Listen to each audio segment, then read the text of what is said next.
بسم اللہ الرحمن الرحیم۔ السلام علیکم۔ میں ہوں پروفیسر تنویر صادق، اپنے چینل انفوٹیلی سے آپ سے مخاطب۔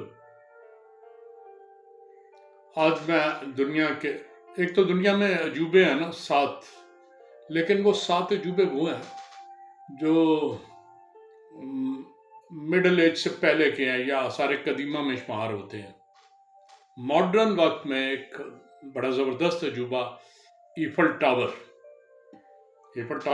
ٹاور بھی بہت بڑا عجوبہ ہے۔ یہ فرانس، خصوصاً اس کے شہر جو فرانس کا پیرس ہے، اس کی پہچان ہے۔ یہ 1889 میں 1899 میں اسے بنایا گیا۔ اس وقت اصل یہ تھا کہ پوری دنیا میں لوہے اور سٹیل کی انڈسٹری بڑی تیزی سے پراسپر کر رہی تھی، اور وہاں ایک عالمی نمائش ہو رہی تھی پیرس میں، جس میں ایسی چیزوں کو اجاگر کیا جانا تھا۔ 107 بڑی بڑی چیزیں مختلف بنائی گئی، لیکن یہ ان سب سے ہٹ کے ایک بہت ہی عظیم چیز، وہ شخص جس کے نام پہ یہ ٹاور ہے، ایک کاروباری شخص تھا ایفل۔ اس نے اپنے انجینئرز کی مدد سے اس کا ڈیزائن کیا اور وہاں ایک زبردست ڈھانچہ کھڑا کر دیا۔ اس ڈھانچے کو بنانے میں تقریباً 150 آدمی تھے جو ہر وقت ورکشاپ میں کام کر رہے تھے، جو اس کا سٹرکچر بنا رہے تھے، لیکن سٹرکچر کو موقع پہ فٹنگ کرنے کے لیے 300 کے قریب آدمی وہاں کام کر رہے تھے۔ اس کی 1 اور 2 منزلیں تو وہ ہیں جو نیچے ہیں، جہاں آپ آسانی سے پیدل بھی جا سکتے ہیں۔ اس کی 3ری منزل ٹاپ پہ ہے۔ وہاں جانے کے لیے ضروری ہے کہ آپ کو لفٹ وہاں سے یا ایلیویٹر پہ بیٹھنا پڑتا ہے، اور تب آپ اوپر جاتے ہیں۔ اس ٹاور کی بنیادی اونچائی جو تھی وہ 300 میٹر تھی، لیکن 30 میٹر کا اس پہ ٹی وی کا انٹینا لگ گیا۔ اب یہ 330 میٹر اونچا ہے۔ پہلے یہ صرف 30 میٹر یا 981 کے کتنے فیٹ بنتے ہیں، اتنے فیٹ تھا، لیکن اب یہ 330 میٹر اونچا ہے۔ اچھا، نیچے چکور شکل کا ہے۔ جو چکور ہے وہ 125 میٹر اس کا وہ بنتا ہے ایک سائڈ، تو 125 میٹر کی سائڈ کے ساتھ یہ چکور ہے، اور اونچا جو ہے وہ 300 تھا بنیادی طور پہ، لیکن انٹینا لگنے کے بعد اب یہ 330 ہے۔ اب کبھی یہ دنیا کی بلند ترین عمارت یا چیز تھی، لیکن اب خیر بہت سی چیزیں اور بھی بن گئی ہیں، جس کی وجہ سے اس کی ہائٹ اتنی نہیں رہی جتنی ہونی چاہیے تھی، یہ اتنی بلند نہیں رہا۔ اب یہ نمبر اس کا پیچھے چلا گیا بلندی میں، کیونکہ اس سے زیادہ بلند چیزیں وجود میں آ گئی ہیں۔ اچھا، یہ تو تھی اس کی داستان۔ ایک صاحب تھے جن کا نام ہے Victor Lustig. Victor Lustig basically Austro Hungary ایک اسٹیٹ ہوتی تھی کسی زمانے میں، جس میں آسٹریا اور ہنگری وغیرہ اکٹھے تھے، وہاں کا باشندہ تھا۔ وہ دنیا کے بہت بڑے پروڈیوں میں شمار ہوتا ہے، بہت بڑا فنکار، جیل سازی کا ماسٹر۔ اس نے بڑی جیل سازیاں کی۔ وہ یورپ میں اور امریکہ میں جہاں جاتا لوگوں کو ہاتھ کی صفائی دکھاتا۔ ہمارے یہاں تو ایک ڈبل چاہتا تو بڑی دھوم ہو گئی تھی۔ اس نے کئی لوگوں کو نوٹ بدلنے، نوٹ دگنے کرنے اور پتہ نہیں کیا کیا جاسے دیے، اور بڑے فن دکھائے۔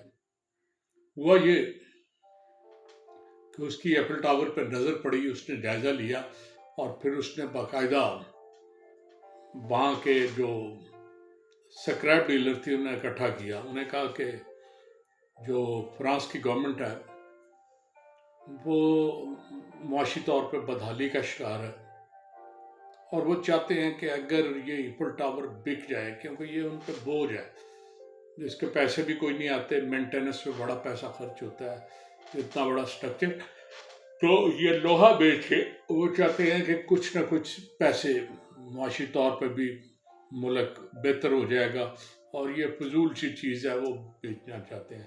تو ابھی وہ جائزہ لے رہے ہیں کہ کتنے پیسے مل جائیں گے، تو مجھے آفیشیلی انہوں نے اسائن کیا ہے کہ میں اس کی قیمت لگواؤں اور پتہ کروں یہ کتنے میں بک سکتا ہے۔ چنانچہ یہ حرکت اس نے ایک دفعہ نہیں 2 دفعہ کی، ہر دفعہ $70,000 کے قریب اسے ہر دفعہ ملا، جبکہ اس کی اس وقت جو لاگت جس وقت اسے بنایا گیا تھا اس پہ لاگت آئی تھی 1.5 ملین، جو اگر انفلیشن لگا دیں تو آج کے حساب سے تقریباً 45 ملین کے قریب $US کے قریب بنتا ہے۔ تو یہ $70,000 میں اس نے ایک سکریپ ڈیلر سے سودا کیا، تھوڑے دنوں بعد کو اور اس کے ہتھے چڑھ گیا، اس سے بھی اتنے پیسے وصول کیے اور غائب ہو گیا۔ تو یہ اس کا کام تھا، بڑی بڑی رقمیں وصول کرنی۔ جب لوگ گورنمنٹ کے پاس پہنچے کہ آپ اسے بیچ رہے تھے، ہم نے سودا کر لیا، ہمیں کاغذات دیں اور ہم اس کی اچھاڑ پچھاڑ کریں اور اسے لوہا بیچ کے نفع حاصل کریں، تو گورنمنٹ نے کہا کون سا ڈیلر، کون سا ہمارا ریپریزنٹیٹو، اور ہم نے کس کو اسائن کیا، یہ کون سی باتیں کر رہے ہو۔ چنانچہ وہ بیچارے کیس بناتے رہے۔ تو یہ پھرتا رہتا تھا، یورپ پورے میں کوئی ملک ایسا نہیں تھا جہاں اس کے خلاف جیل سازی کا پرچہ نہ ہو۔ امریکہ میں بھی اس نے بہت سارے لوگوں سے ہاتھ کیا، وہاں بھی اس کے خلاف پرچے تھے۔ چنانچہ یہ پھرتا رہا، اس نے بڑے پیسے کمائے، لیکن کہتے ہیں کہ بکرے کی ماں کب تک خیر منائے، ویسا ہی ہوا۔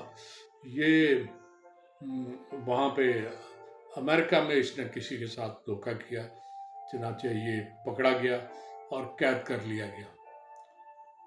جو جج تھا اسے پتا تھا کہ یہ جیل ساز ہے اور یہ کام روز کا حصہ ہے، چنانچہ جج نے اسے 20 سال قید کی سزا دی۔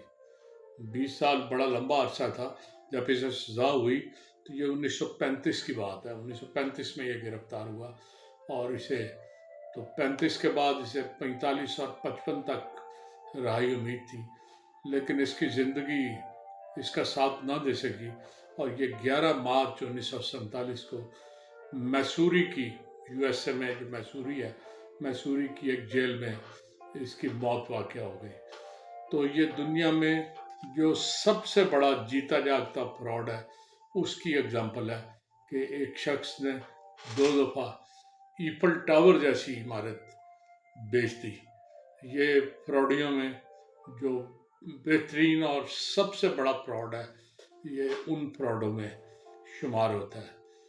تو بہرحال ایفل ٹاور دیکھنے کی جگہ ہے، کبھی چانس ملے تو فرانس جائیں۔ پیرس دنیا کا وہ خطہ ہے جہاں سب سے زیادہ ٹورسٹ آتے ہیں۔